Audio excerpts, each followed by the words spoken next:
Kita masuk ke B, ya. Jalur masuknya Islam Indonesia. Ada yang tahu dari mana jalur masuk Islam Indonesia? B. Ya. Ini kan? Oh. Baik. Jalur masuk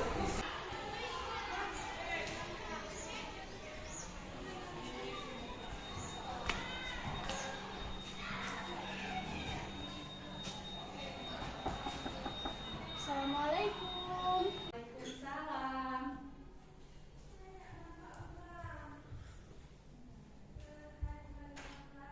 Silahkan masuk.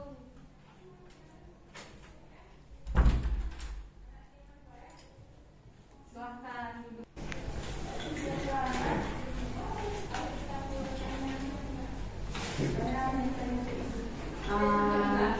Baik Safa, sebelum kita mulai kegiatan kita hari ini, baiknya kita berdoa dulu. Kita sama-sama membacakan Al-Fatihah.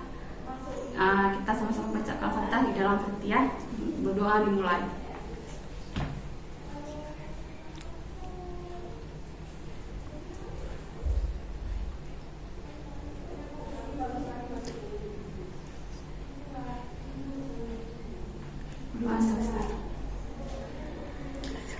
Baik, Safa, apa kabarnya hari ini? Alhamdulillah baik, Bu. Alhamdulillah baik. Safa sudah sarapan? Sudah, Bu. Oke. Tadi ke sekolah Safa perginya dengan siapa? Diantar atau pergi sendiri? Diantar sama ayah. Diantar sendiri ya. Itu setiap hari diantar sama ayah atau hari ini? Diantar sama ayah. Setiap hari memang diantar sama ayah. Safa tinggal di mana? Di Lampung. Lampung ke sekolah kira-kira jaraknya itu ada berapa? 5 sampai 7 menit. 5 sampai 7 menit. Oh, berarti dekat ya? Iya, dekat. Hari ini belajar apa aja? Ada kimia, wirausaha, terus biologi sama seni budaya. Kimia, wirausaha, biologi, sama seni budaya. Dari keempat mata pelajaran tersebut, yang paling Safa suka pelajaran apa sih? Kimia sama seni budaya, Bu. Kimia sama Seni budaya. Berarti suka menghitung-hitung dan di bidang seni ya? Iya, di bidang seni. Oke. Kemudian di kelas, Safa paling dekat sama siapa? Sama Rina, Rafika, Munawara. Sama Rina, Rafika, Munawara. Oke. Kira-kira gimana sih perasaan Safa ke sekolah untuk belajar hari ini? Semangat, Bu. Semangat, alhamdulillah kalau semangat ya. Jadi Ibu juga senang Safa hari ini semangat untuk belajarnya. Oh ya, jadi kalau boleh Ibu tahu, Safa ke ruang BK ada apa ya? Jadi, Bu, sebenarnya ada hal yang ingin saya ceritakan. Oh iya, jadi ada hal yang ingin Safa ceritakan. Memang benar ya, kalau memang ada yang ingin Safa ceritakan, Safa boleh menjumpai Ibu. Nah, sebelumnya kalau boleh Ibu tahu, Safa kesini keinginan Safa sendiri atau ada paksaan dari orang lain? Tidak ada, Bu. Saya kemari atas keinginan saya sendiri. Karena kata teman-teman boleh tanya-tanya atau curhat gitu sama Ibu. Oh, jadi Safa kesini karena keinginan Safa sendiri ya. Bagus ya. Memang benar kalau memang ada yang ingin diceritakan, ketika pengen curhat atau ingin sharing-sharing gitu kan, Safa boleh ke ruang BK. Memang betul yang kawan Safa bilang tuh tidak salah. Nah, kemudian apakah Safa sudah meminta izin sama guru mapelnya terlebih dahulu? Sudah, Bu. Sudah, baik. Sebelumnya Safa udah pernah belum melakukan konseling individual? Belum pernah, Bu. Belum pernah. Berarti Safa belum tahu ya apa itu konseling? Belum. Baik, sedikit Ibu jelaskan ya. Konseling individual itu adalah proses pemberian bantuan yang diberikan oleh konselor kepada konseli untuk membantu konseli menyelesaikan masalahnya. Nah, Safa udah pernah dengar belum istilah konselor dan konseli? Belum pernah, Bu. Belum pernah. Jadi konselor itu adalah ibu sebagai guru BK dan konseling itu adalah Safa sebagai peserta didiknya, atau kalau dalam konseling disebut konseli. Nah, kemudian dalam proses konseling kita ini kita juga harus mematuhi beberapa asas.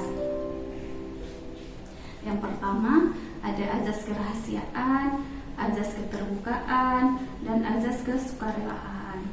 Nah, azas kesukarelaan itu adalah azas kerahasiaan, azas kerahasiaan adalah apapun yang kita bicarakan hari ini di sini, apapun yang Safa ceritakan sama ibu hari ini di sini, itu hanya kita berdua yang tahu. Begitu keluar dari ruang BK, informasinya semua tertinggal di ruang BK. Nah, kemudian ada azas keterbukaan. Azas keterbukaan adalah di mana Safa menceritakan semua yang menjadi kendala, hambatan Safa, yang mengganjal di hati Safa, yang menjadi beban Safa, itu Safa ceritakan dengan secara terbuka, tidak ada yang Safa tutup-tutupin. Nah, kemudian ada azas kesukarelaan, di mana Safa dengan sukarela menceritakan semua yang masalah Safa tanpa paksaan dari orang lain. Nah, bagaimana bisa dipahami, Safa? Iya Bu, paham. Jadi saya tidak perlu takut masalah ini bocor. Iya, benar sekali. Safa tidak perlu takut masalah Safa ini bocor, karena hanya ibu dan Safa yang tahu. Nah, kalaupun nanti misalnya ada guru yang bertanya atau wali kelas Safa yang bertanya, ngapain sih Safa ke ruang BK, kan? Nah, ibu harus meminta persetujuan Safa terlebih dahulu. Apakah ibu boleh memberitahu teman Safa? Apakah ibu boleh memberitahu guru lain atau tidak, gitu ya? Nah, kemudian dalam proses konseling kita ini juga kita mempunyai kontrak waktu. Nah, jadi kegiatan konseling kita hari ini kita dibatasi oleh waktu. Kita hanya mempunyai 45 menit waktu saja dalam proses konseling kita. Apakah Safa cukup dengan waktu 45 menit tersebut? Iya Bu, saya tidak keberatan, itu waktu yang sangat cukup. Iya. Baik, Safa, berarti Safa setuju ya waktu kita 45 menit. Baik, Safa, tadi kan Safa bilang bahwa ada yang ingin Safa ceritakan sama ibu. Iya. Boleh Safa ceritakan sama ibu? Boleh Bu. Ya, silakan Safa. Jadi dulu nilai saya di waktu kelas 11 itu bagus Bu. Tapi semenjak naik kelas 12 nilai saya jadi menurun. Oh, jadi pas kelas 11 nilainya masih bagus, kemudian kelas 13 sekarang nilainya menurun. Iya. Ada lagi? Apalagi kelas 12 ini Bu, saya tidak bisa konsentrasi. Banyak tugas yang tidak bisa saya selesaikan. Jadinya saya sering ditegur sama guru. Oh, jadi sekarang di kelas 12 ada tugas yang tidak bisa diselesaikan, jadi sering ditegur oleh guru. Nah, apakah orang tua Safa mengetahui hal tersebut? Mengetahui Bu, saya juga sering ditegur oleh orang tua saya. Lalu bagaimana dengan perasaan Safa sendiri? Ya, gimana ya Bu? Agak lega sih, tapi juga ada rasa gelisah. Ada rasa lega, tapi juga ada rasa gelisah, gitu ya. Ya, memang benar ya, ketika kita merasa ada sesuatu yang mengganjal di hati kita sedang mempunyai masalah, memang itu rasanya tidak enak ya. Jadi apakah Safa ingin masalah ini terus-terusan berlarut-larut? Tidak Bu, saya ingin masalah ini sesegera mungkin teratasi. Baik, Safa, berarti tujuan konseling kita hari ini adalah untuk membantu Safa menyelesaikan permasalahan Safa, yaitu mengatur waktu belajar yang efektif supaya nilai Safa bisa meningkat lagi seperti di kelas 12. Benar begitu? Iya Bu. Nah, kalau begitu Ibu juga ingin tahu apa yang menyebabkan nilai Safa turun. Sering main HP, sibuk organisasi, sering main ke rumah teman. Jadinya lupa waktu gitu Bu buat belajar. Oh, jadi sering main HP, sering main ke rumah teman, kemudian sibuk di bidang organisasi juga. Iya Bu. Oke. Terus tadi kan Safa bilang sering main HP nih. Iya. Nah, kalau pas lagi main HP, apa sih yang biasanya Safa lihat? Sama seperti teman yang lain juga Bu. Scroll TikTok, Instagram, kadang-kadang nge-game dan ngedrakor. Oh, jadi nge-game, ngedrakor, scroll TikTok gitu ya? Iya Bu. Nah, kemudian tadi kan Safa juga bilang sering main ke rumah teman, waktunya sering dihabiskan untuk bermain di rumah teman. Iya. Nah, berapa lama sih Safa biasanya kalau bermain ke rumah teman? Kalau paling cepat itu 3 jam Bu, sedangkan kalau paling lama 4-5 jam. Paling cepat itu 3 3 jam, jam. paling lama 4 sampai 5 jam. Nah, bagaimana orang tua Safa mengetahui hal tersebut? Tentunya sangat marah dan kecewa. Tidak jarang juga kadang-kadang mereka tidak tidur dulu menunggu saya pulang. Katanya gelisah saya belum pulang. Oh, berarti Safa biasanya bermain sama teman-teman 3 sampai 4 jam. Kemudian orang tua Safa gelisah menunggu Safa pulang karena udah malam nih belum pulang gitu ya. Nah, lalu bagaimana perasaan Safa melihat orang tua Safa gelisah menunggu Safa belum pulang? Perasaan saya agak sedih Bu, karena waktu istirahat mereka jadi terganggu. Berarti Safa di sini menyadari ya, kalau misalnya orang tua Safa gelisah dan Safa merasa sedih. Nah, menurut Safa, apa yang Safa lakukan ini benar atau salah? Tentu saja salah Bu. Tentu saja salah. Baik. Oke, berarti Safa di sini sudah menyadari ya, kalau memang yang Safa lakukan itu salah. Iya. Ya. Jadi Safa kan waktu itu ibu pernah memberikan Safa AKPD. Iya. Kan ada 50 pernyataan itu. Iya Bu. Jadi ibu membaca di salah satu pernyataan poin 10. Di salah satu pernyataan bahwa di situ Safa menjawab Safa setuju dengan isi pernyataan, saya belum bisa mengatur waktu untuk bermain dan belajar. Apa benar seperti itu, Safa? Iya Bu, benar. Saya sering lupa waktu ketika bermain HP, seperti yang saya sampaikan tadi. Jadi waktu belajar saya itu tidak efektif. Oh, jadi Safa menyadari memang ya, atau Safa setuju bahwa benar pernyataan tersebut ya? Iya Bu. Nah, jadi sekarang ibu minta Safa untuk menuliskan kegiatan Safa selama kegiatan sehari-hari Safa selama 24 jam, mulai bangun tidur sampai dengan tidur lagi. Bisa dimengerti Safa? Bisa Bu. Bisa. Nah, ibu bisa menyediakan kertasnya. Ibu sudah menyediakan kertasnya. Safa bisa tulis di sini kegiatan sehari-hari Safa. Misalnya dari bangun tidur, Safa ngapain aja sih, dari jam sekian sampai ngapain aja gitu ya. Silahkan Safa tulis di sini. Tulis di sini.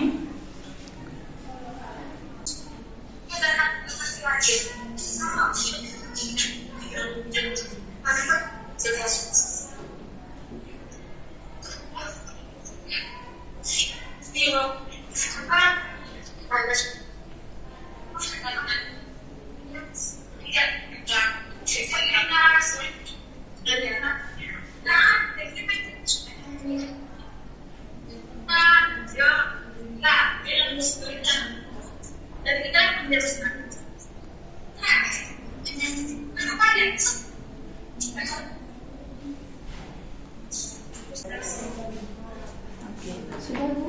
Ya, baik Safa. Terima kasih Safa sudah menuliskan kegiatan harian Safa ya. Bagus sekali. Nah, yang menarik di sini adalah Safa menuliskan waktu belajar Safa hanya 1 jam.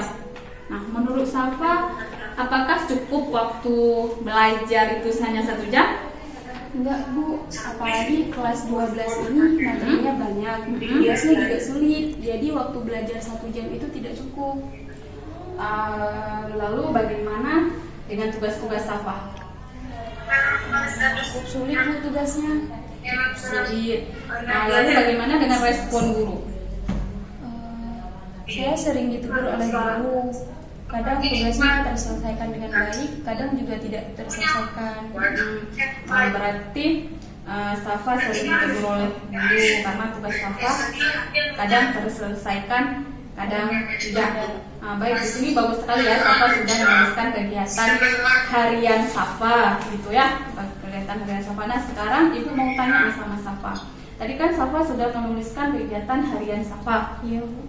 Nah, kemudian apa sih solusi yang akan Safa lakukan untuk menyelesaikan permasalahan Safa ini? Solusi yang bisa saya ambil itu mengurangi bermain HP, mengurangi bermain bersama teman, dan mengurangi kegiatan OSIS. Kemudian membuat kegiatan sehari-hari dan mendahulukan belajar daripada bermain. Ya, berarti bagus dari sini Safa sudah bisa menemukan solusinya sendiri. Nah, berarti Safa akan mengurangi bermain bersama teman, mengurangi kegiatan OSIS, mengurangi bermain bersama teman. Baik ya, terima kasih. Di sini sudah Safa sudah bisa menentukan solusi untuk permasalahan Safa sendiri. Jadi Safa bisa menentukan solusi untuk diri Safa sendiri. Nah, sekarang tadi kan Safa sudah menuliskan kegiatan harian Safa. Nah, kemudian sekarang Safa bisa membuat kegiatan harian yang akan datang. Nah, bisa paham? Bisa. Oke, sekarang Safa tuliskan di sini ya. Safa boleh menuliskan di sini.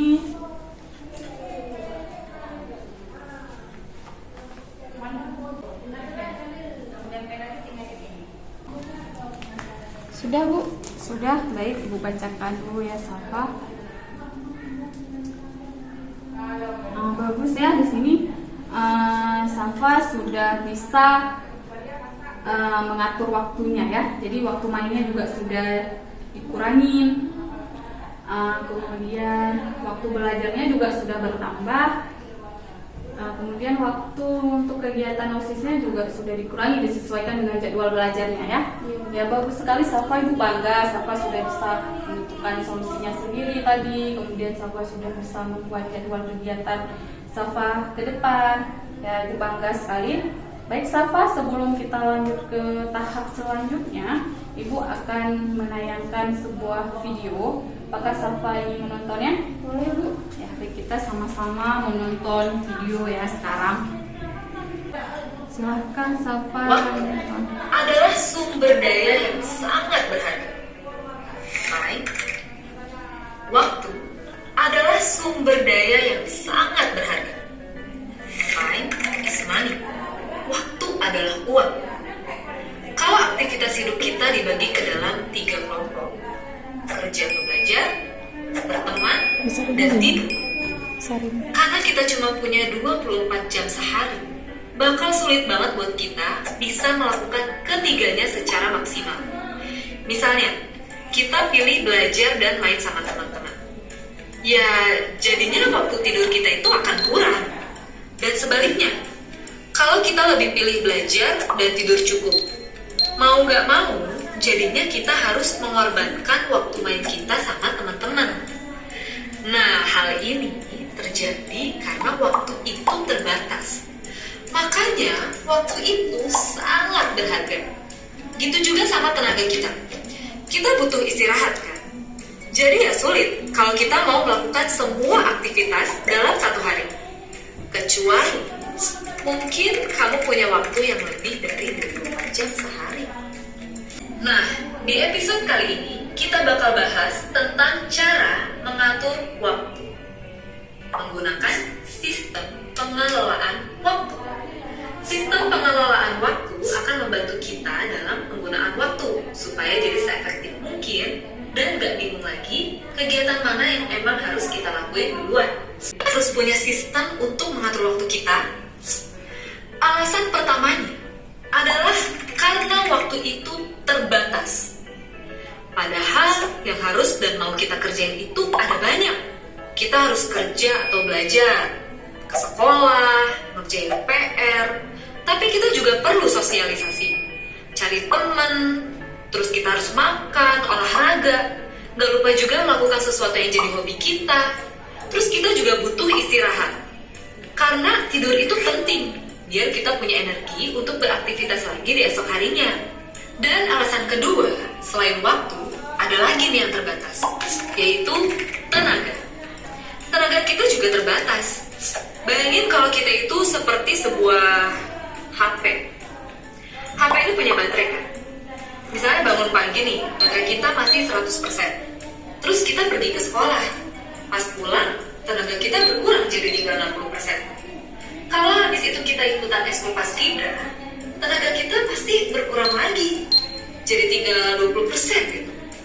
Padahal masih banyak kegiatan yang harus kita lakuin. Ikut les bahasa Inggris, ngerjain PR, belajar buat ulangan besok. Tapi tenaga udah mau habis. Ya bawaannya pasti jadi ngantuk kan. Mau gak mau, kita perlu istirahat kalau udah kayak gini. Perlu yang namanya tidur. Pas tidur ini, baterai kita dicas. Jadi pas bangun, pagi besoknya, kita udah 100% lagi deh. Itulah kenapa kita harus punya yang namanya The One Thing. Gary Keller dan Jay Papasan menulis dalam buku mereka yang berjudul The One Thing, kalau kita itu nggak mungkin melakukan semuanya. Jadi kita harus cari satu hal yang kita anggap paling penting, dan itu harus jadi prioritas kita. Nggak boleh multitasking atau melakukan 2 kegiatan sekaligus dalam satu rentang waktu. Kenapa sih nggak boleh multitasking? Karena gini, contohnya kalau kita lagi bikin PR, tapi sambil ngobrol sama teman. Pas ngobrol sama teman, pasti ada jeda waktu kan? Kita berhenti nih, nggak ngerjain PR. Nah, jeda waktu ini akan mengganggu waktu yang udah kita rencanain buat bikin PR. Ya, akhirnya kita jadi butuh waktu lebih lama dari yang seharusnya. Atau lebih parahnya lagi, kita malah keterusan ngobrol, terus lupa deh sama PR-nya. Nah, supaya kita bisa menemukan the one thing, kita bisa mulai dari coba bikin catatan. Kegiatan apa aja yang harus dilakuin besok. Bisa pakai catatan to-do list. Terus kita pilih deh, apa aja yang harus dilakukan segera.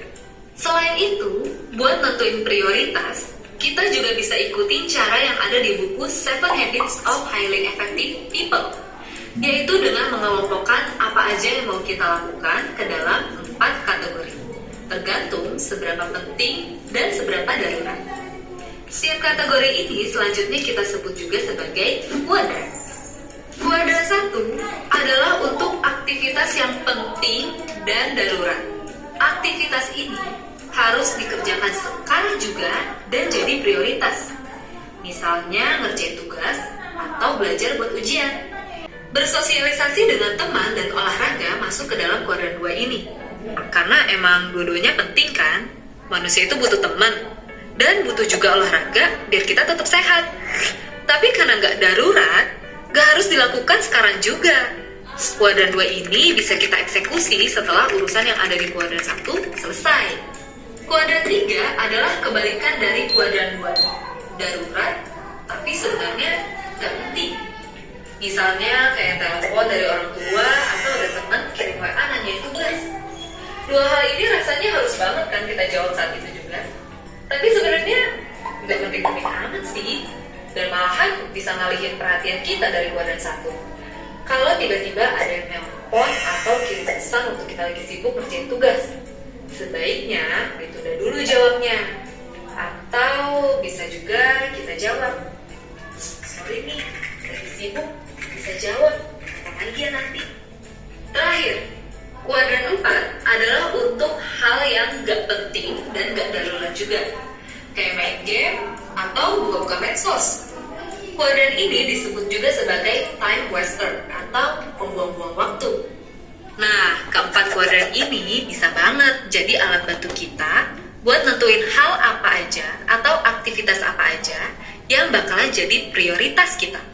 Buat yang masih susah buat atur waktunya, Keller dan Papasan bilang, coba deh bangun lebih pagi, biar kita bisa punya kesempatan untuk merencanakan apa yang harus kita lakukan di hari itu. Tulis semua rencana kita untuk satu hari dan pilih mana yang harus jadi prioritas, mana yang mau ditunda dulu, dan mana yang akan ditinggalkan alias nggak dikerjain. Selain bikin rencana kegiatan, kita juga bisa pakai konsep yang namanya time blocking atau pemblokiran waktu. Pemblokiran waktu ini maksudnya kita benar-benar blok waktu kita dalam satu hari buat ngerjain hal yang udah kita tentuin alias ngerjain hal yang prioritas.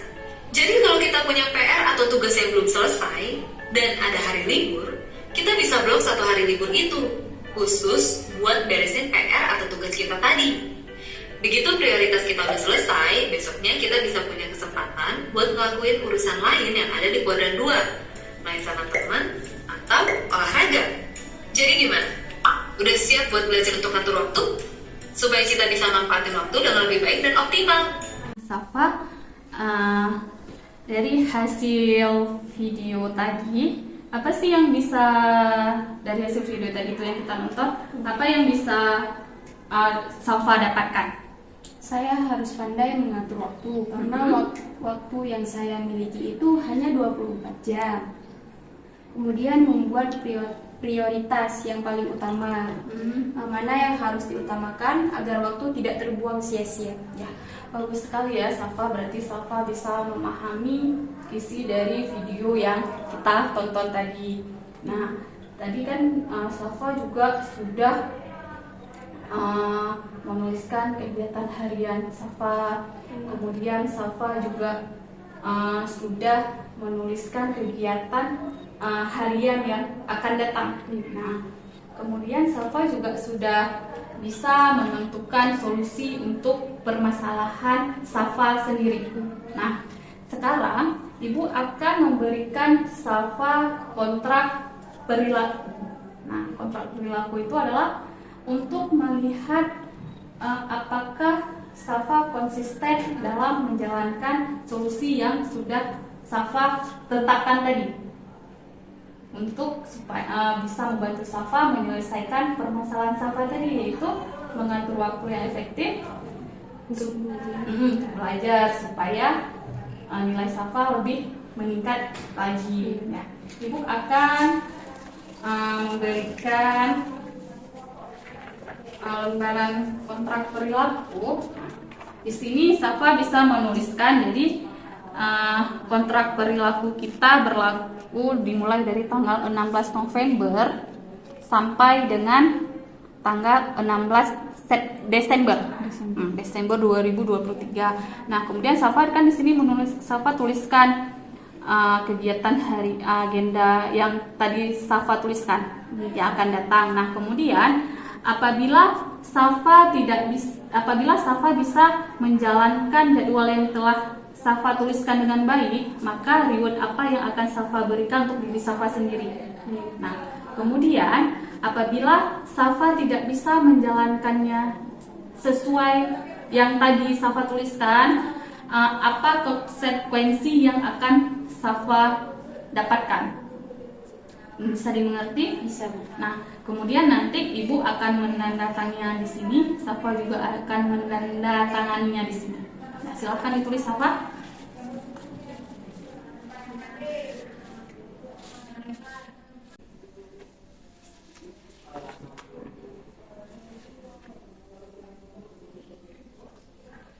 Nah, silahkan ditandatanganinya.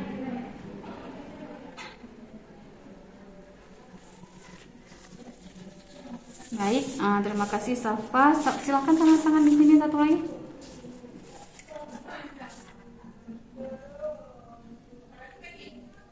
Nah, baik, Ibu akan menandatanganinya.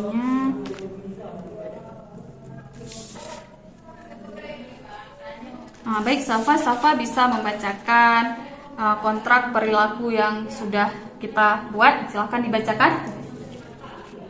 Saya, Safa Salma, pada tanggal 16 November 2023 menyatakan bahwa saya setuju melakukan hal-hal di bawah ini. 1. Belajar untuk ujian. 2. Menyelesaikan tugas dengan baik. 3. Mengurangi bermain HP. 4. Mengurangi kegiatan OSIS. 5. 5. Mengurangi bermain bersama teman. Apabila saya bisa melakukan jadwal kegiatan yang telah saya tuliskan di atas, maka reward yang saya berikan untuk diri saya sendiri adalah nilai yang baik, kemudian kegiatan yang mungkin saya kurangi. Apabila saya tidak bisa melakukan apa yang telah saya tulis di atas, maka konsekuensi yang akan saya dapatkan adalah waktu yang akan terbuang dengan sia-sia. Ya. Terima kasih Safa, baik sekali ya Safa sudah bisa menuliskan kontrak perilakunya ini. Nah, karena Ibu yakin Safa akan melakukannya dengan baik, Safa juga akan melakukannya dengan jujur ya. Ibu harap Safa bisa konsisten nih dalam melakukan kontrak perilaku yang sudah kita buat. Nah, jadi karena waktu kita ini tinggal sedikit lagi, Ibu ingin tahu bagaimana perasaan Safa setelah kita melakukan proses konseling ini. Perasaan saya jadi lebih lega gitu Bu, dan saya bisa menyelesaikan masalah saya ini. Dan ini tentunya berkat Ibu. Terima kasih Bu. Iya, sama-sama Safa. Ibu juga berterima kasih sama Safa karena Safa sudah datang kemari, sudah ingin berbagi cerita bersama Ibu, ingin memilih Ibu untuk menjadi tempat untuk bercerita, berbagi, menyelesaikan masalah Safa. Baik Safa, untuk melihat bagaimana perkembangan Safa dalam melakukan kontrak perilakunya, apakah kita bisa bertemu lagi minggu depan? Bisa Bu. Nah, baik, berarti Safa setuju ya? Setuju. Untuk kita bertemu minggu depan lagi? Iya. Baik, sebelumnya juga Ibu berterima kasih banyak sama Safa. Safa hari ini sudah sangat bagus, Ibu bangga sama Safa. Safa sudah bisa menentukan solusi untuk permasalahan Safa. Ya, semoga kedepannya memang akan lebih baik lagi ya. Baik Safa, kita tutup kegiatan kita hari ini. Sama-sama kita berdoa.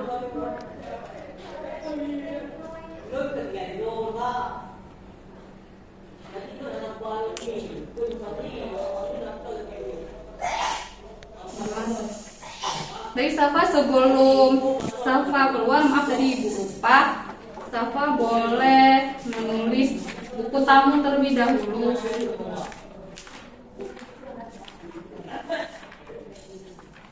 Safa bisa menuliskannya di sini. Silakan Safa.